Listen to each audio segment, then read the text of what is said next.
গুলি করে হত্যা করেছে, পুলিশের গুলিতে হত্যার শিকার হয়েছে তারা 266 জনের লিস্ট আমি জাস্ট 36 ঘন্টায় কালেক্ট করতে পেরেছি। এই সংখ্যাটা হাজারের উপর যাবে বলে আমরা মনে করি।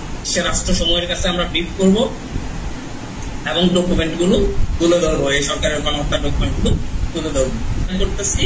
আমাদের তিনটা দাবি, সরকার যে পরিপত্র ফেলা শুরু করেছে সেই পরিপত্র ফেলা বন্ধ করে অতি দ্রুত কমিশন গঠন করে আমাদের সাথে শিক্ষার্থী সহ যত স্টেক হোল্ডার আছে সকলের সাথে আলাপ আলোচনা করে সরকারকে একটি স্থায়ী সমাধানে আসতে হবে।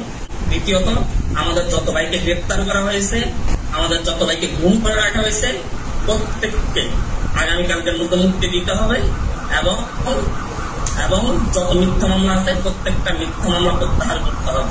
যত মামলা আছে প্রত্যেকটা স্টুডেন্ট। আমাদের আগামীকালকে কর্মসূচি হল সারা বাংলাদেশের প্রতিটি শিক্ষা প্রতিষ্ঠান, জেলা, উপজেলা ও নগর কেন্দ্রে হেলথ ফোর্স গঠন করে আহত নিহতদের পূর্ণাঙ্গ তালিকা তৈরি এবং আহত নিহত ছাত্র নাগরিক এবং তাদের পরিবারকে মানসিক এবং আর্থিকভাবে সহযোগিতা কার্যক্রম পরিচালনা করবে আমাদের যে হেলথ ফোর্স তারা।